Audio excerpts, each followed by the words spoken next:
So what's going on, everybody? Welcome back to another Yugioh Vrains episode review. This episode review, before I get into it, is going to be a little bit different than what we've been normally doing. If you have been following where I'm at now, I'm on episode 118 of Yu-Gi-Oh! Brains. So, as you can see in this, why am I up at episode 47? What if you just read right after Vrains? Because I'm assuming you guys know how to read. We are doing the dub today of Yu-Gi-Oh! Vrains, and I'm very excited to talk about this. So, there is a few rules that I want to talk about before we get into this video. So, if you have been watching the sub, please don't put any spoilers from the next few episodes in the description. I want to keep this as spoiler-free as possible. I'm even not going to spoil it myself. I'm going to play it as if I haven't been watching it. So, if you are a new person to the channel, which thank you for joining the channel. If you want to go and check out the episodes of the sub one, get caught up, you can. But if you just are worried about the dub and don't want any spoilers, then I would recommend not watching any of those videos for the time being. And also, just be polite. Don't try to give hints of what's going on either. If I see some kind of play like that, and I'm not joking around with this, I will not only delete that comment, but I will ban you from commenting on our videos. So please be respectful for other people viewing the episodes. But now that I got that out of the way, let's get right into this episode. So, and by the way, this did come out last week, but I didn't have access to it. But I can't remember the actual site that I actually watched it on, but all I know is the username of Linkaribo. He actually was able to post the episode, or the actual entire episode to watch. I might find it again, but if you haven't seen anything of this episode, I would recommend watching it from this guy. I think it starts with a V. At least that's what I remember. But let's get right into it. So in this episode, I returns back to the Cybers world. You know, after the whole Knights of Honoyar, which at this point, season one of the dub has been out, so you guys should know what is going on at this point. But I comes back. He sees that the entire Cyber's world was destroyed. Like, he's all excited to go and see his friends, and you just see the entire world destroyed, which honestly that would be sad to see. This always remind me of something from Yu-Gi-Oh! 5Ds, like the satellite. That's what I was thinking of. Like, this feels like the after result of Zero Reverse. Like, this is really bad, but he didn't go searching around looking for if anyone was there. He does find Link Karibo, which was just hiding some bricks. He asks where everyone's at, and then he gets on his hands and knees and say, "This is all my fault." He blames himself for what happened to the Cybers. He thought he was protecting it when he really wasn't. Which I mean, he feels like he's the reason that the Cyber's world got destroyed. He feels like he couldn't have done anything to just. He couldn't protect the Cyber's world. He thought he did, but sadly he did not. And then we go down to Den City, which I don't know what's actually called in the dub, but I think I'm just gonna call it Den City because that's what's known by the sub. But we get to see. Oh, another thing, the dub and sub have different names, so I'm gonna be referring to them as their dub to their right respective names when I'm doing dub reviews, and I'll do their respective ones in the sub. But Sky comes down to the shop. Yusaku has taken it over while Coulter goes and visits his brother Jin. She I did not think a Yu-Gi-Oh show would actually put Triggered in there, but she was kind of judging Yusaku for his actual cooking style, and she goes up to him and is like, I mean, seriously, you're really triggering me. Like, she thinks that he's burning and everything. He's like, it's better to overcook it than undercook it. So he tells her that she thanks him for finding him up in the building. Remember, she went to Link Vrains and she got into that virus and got into a coma. But she apologizes to him. Then we go to, I can't remember his name in the actual dub. If someone, it's it's Brave or it's Brave Max's dub name. I can't remember it to save my life. But we get to see him in the Link of Vrains to see how that's going. We also get to see interactions with Queen now and Akira, which I think is still called his eyes. No, it is still called Akira, I think. But we just see a little bit of interactions. Queen still wants to get the Ignis to grow Soul Tech, so he has Akira to run the new bounty hunters, which at this point, the Gore, or George, I think is his name in the dub, he is one of the three people actually in the little squad. I don't know who the other two's names are. It might be the same as a sub, but I don't know. But we see these two new guys with the Gore. They kind of give introductions. The lady in the back, I don't know her dub name either. Um, she is like trying to hold a meeting. She realizes that everyone there, everyone's not there. There is still a person missing. The Gore gets mad. He's like, "I'm not here. I'm not the person to wait on. He needs to get here." And then Kira's like, "Well, you gotta make one exception because this is a bounty hunter. You do not want to mess with."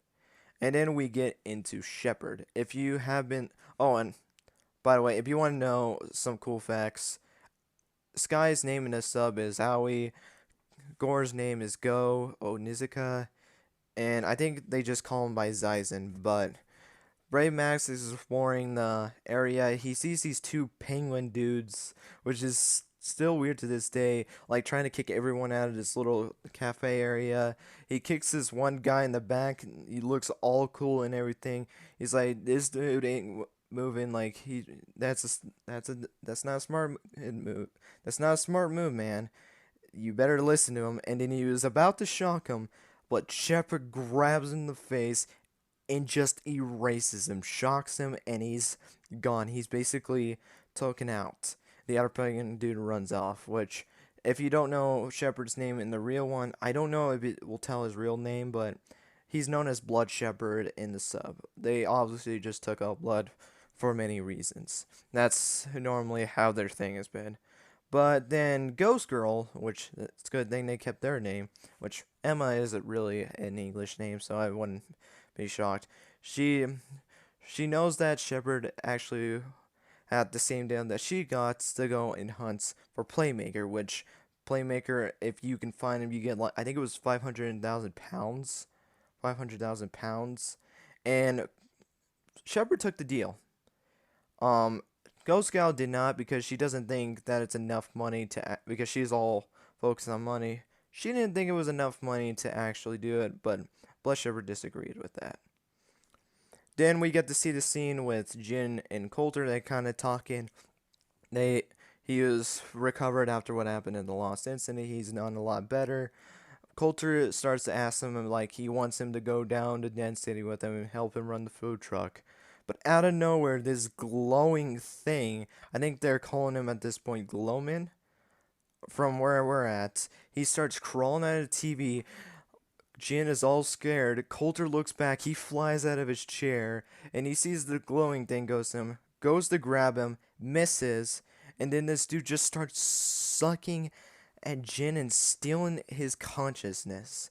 Like the amount of man, that just looks weird. Just like him just screaming like that. You would not expect that in like Yu-Gi-Oh! Arc 5 or something like that. It's insane. But Jin is now unconscious. Sir goes and calls Yusaku, which is still working at the food truck. Tells him that the guy flew in the Link Vrains and that he needs to go in there. So Yusaku grabs his dual discs, says it's time to link it to the Vrains. And then he goes into the Vrains with his new D-board that Coulter made him, which looks amazing. I like this one a lot better than the first one. But he goes to Link Vrains, and he's going to head out to go and fight this little glowing thing, which I'm really excited. Oh, and mention these before I go any further. All these new voice actors, from Shepard to this glowing character into I I think it was Herlin is what his name is gonna be. We got to see their voice actors today. I do love their voice actors. I don't remember names. I'll do it in the next episode review, but we got to see them.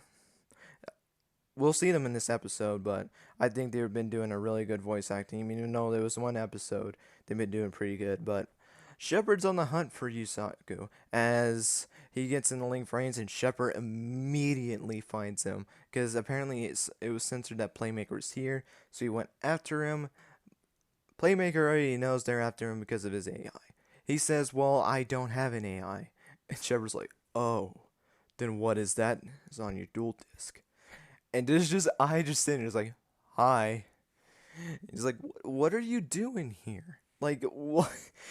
If and honestly, how did he get access to Playmaker's dual disk? That's something that I wondered. But he was gonna tell him about what happened to the cybers. He is interrupted because a blood or Shepherd, excuse me. So I releases a data storm, knocks him out.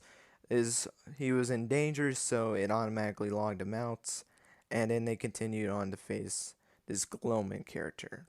And we get to see the brand new deck. We got to see some new cards from it. I think the new cards were Defcon Bird, Link Karibo, which you can see it right now, which I love my boy Link Karibo. That's one of my favorite Karibos, actually.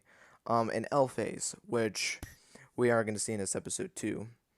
But they start off the duel. He gets out Link Karibo. He gets out Cyber's Wizard with his Defcon Bird to summon Link to Elphase, which gains 300 attack points for every monster linked to it. And all Glowman did, because he started off the duel, all he did was place a card face down. So he's able to deal major damage with the 2300 attack points and 300 attack points from Link Karibo. He's able to deal 2600 life points to this Glowman character, which gets him all the way down to 1600 life points. And then here's where we kind of get it, which actually, let me mention this. I pulled this image up for a reason because I normally take screenshots of these before I do it, because I also am posting them on Facebook, Twitter, and Instagram, which I got up on Instagram, so, and Facebook and Twitter, so go check those out. Links will be down in the description below. But I always thought it was kind of weird of how this looks, because it's just the blue bottom with just the attribute and the attack points.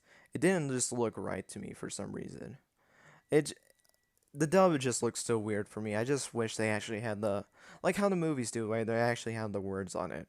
I don't know why they don't do that, and honestly, I'm not gonna ask. But Glowman summons his Hydro Drive booster. Yusaku immediately realizes that this card looks weird. It's a Cybers card. And I's like, what? Do you think this card has anything to do with the Cybers' destruction? And immediately Yusaku, what? The Cyber's been destroyed? And one thing I love about he's so goofy, dude. He's like, oh, sure, now you care about it. Now just start plowing that gas bag. That's what I'm intending. Sorry, I'm just thinking the episode while I'm going, but then he activates the trap card Hydro Drive Generator, which helps him summon a token. And I can't remember the field spell's name. If someone remembers, please let me know. But he activates that so that I think, what does it do? I can't actually remember, to be truly honest. Oh no, I know what it does. It moves a link monster from the extra monster zone to the main monster zone.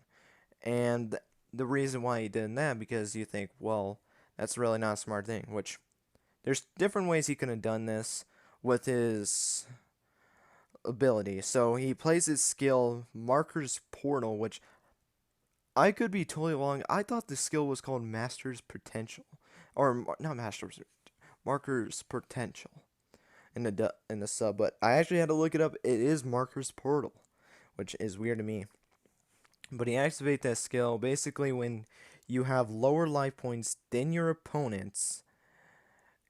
He's allowed to get a link spell, which we'll see in a minute. But we do get to see Haru and or Harlan, excuse me. Haru is his dub name, or sub name, excuse me. But I do notice a slight of a difference here. In the sub, he says that, why did you have to take so much deckless? Or like, how do you take so much damage when you could have just took a little? Man, you're so reckless.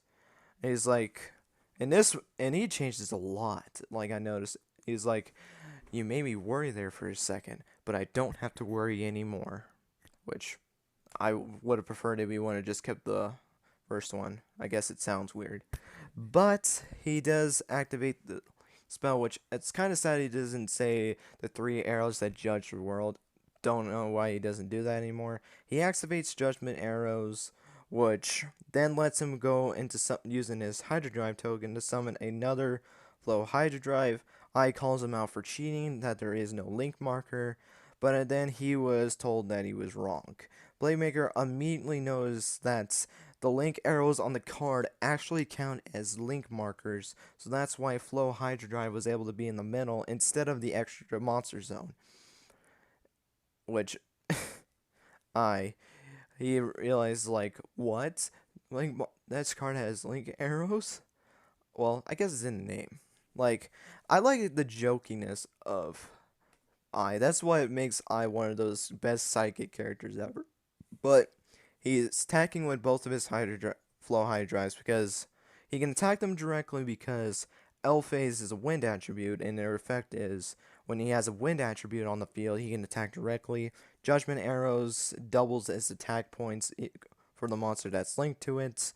Doubles both flow hydro drives. Gets the first one in attack, and the second one is attacking right away. I know he's about to get glitched, and Yusaku with a serious face, almost about to phrase defeat. And basically, that was the entire episode. Really did love the episode. It was a good start.